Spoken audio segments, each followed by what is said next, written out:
नमस्कार, राष्ट्रीय न्यूज चॅनलमध्ये आपल्या सर्वांचे स्वागत।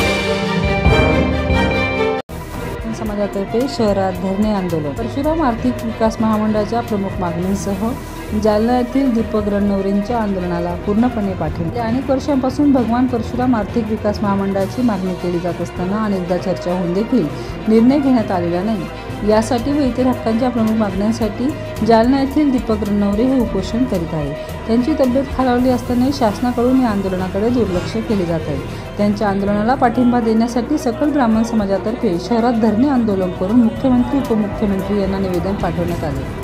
शहरातील ब्राह्मण समाजातील विविध संघटनांचे पदाधिकारी, समाज बांधव व जिल्हाभरातील समाज बांधवांनी या धरणे आंदोलनात सहभागी व्हावे असे आवाहन यावेळी करण्यात आले होते। म्हणूनच धुळे येथे दिनांक 22 रोजी सकाळी 9 वाजता जेल रोडवरील पिमणी क्लब समोर धरणे आंदोलन करण्यात आले। यावेळी ब्राह्मण समाज मोठ्या संख्येने उपस्थित होता।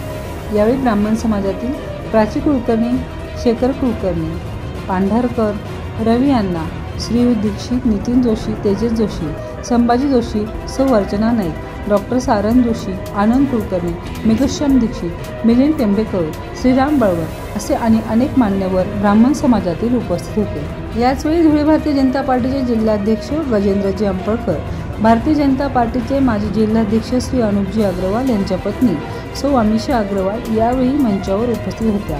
आमदार फारुख शाह यांनी यावेळी निवेदनाबद्दल विचारपूस करून मी पाठपुरावा स्वतः करेन असे सकल ब्राह्मण समाजातील ज्येष्ठ मान्यवर व इतर पदाधिकारी यांना सांगून पूर्णपणे पाठिंबा दिला।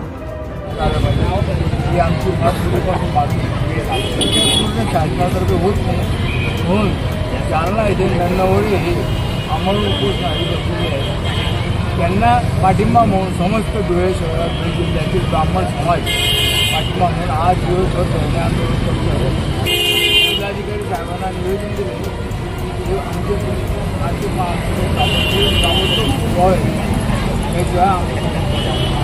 माहिती प्रगती विभाग हे अनेक बाजू देत आहेत। पण आमचे महामंत्री स्थापन फार गरजेचं आहे। काही रणनवरे साहेबचे पत्नी त्याला आम्ही सर्वसमस्या प्रयत्न ब्राह्मण समाज संस्था सगळे ब्राह्मण समाज हा पाठिंबा देण्यासाठी आम्ही एक गोष्ट त्यांची भेट घेतलेली आहे आणि मला असं समजलं की जालन्याला जे आमचे दीपक रणनवरे साहेब 8 ते 10 दिवसापासून उपोषणाला बसलेले आहेत आणि अजूनपर्यंत शासनाने त्यांच्या मागणीची कुठलीही दखल घेतलेली नाही। ही एक शोकांतिका आहे। तरी मी पुणे शहराचा आमदार या नात्याने आपल्याला ग्वाही देतो की मी 2 दिवसात कुठल्याही परिस्थितीत मुख्यमंत्री महोदयांना भेटून आणि त्यांना जे प्रमुख मागणी आहे ते परशुराम विकास महामंडळ हा स्थापन झाला पाहिजे आणि जे पुरोहितांना जे पेन्शन लागू करावी या दोन्ही मागणींसाठी मी आता माझा जाहीर पाठिंबा पण आपल्याला दिलेला आहे आणि याविषयी मी मुख्यमंत्र्यांना भेटून आणि त्यांना लवकरात लवकर त्याच्यावर अंमलबजावणी व्हावी म्हणून मी त्यांना साकडे घालणार। धन्यवाद, खूप खूप धन्यवाद आमदार साहेब, खूप खूप धन्यवाद।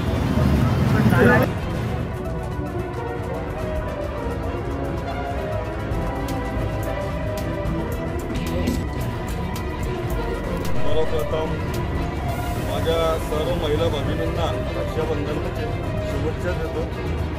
आज प्रभाग क्रमांक 15 येथे संत साईबाबा कॉलनी, तारा कॉलनी या परिसरात एक रस्त्याचं उद्घाटन माझ्याकडे करण्यात आलेलं आहे।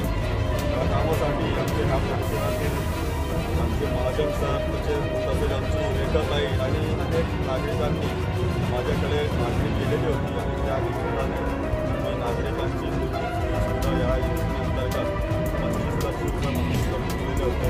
त्याचप्रमाणे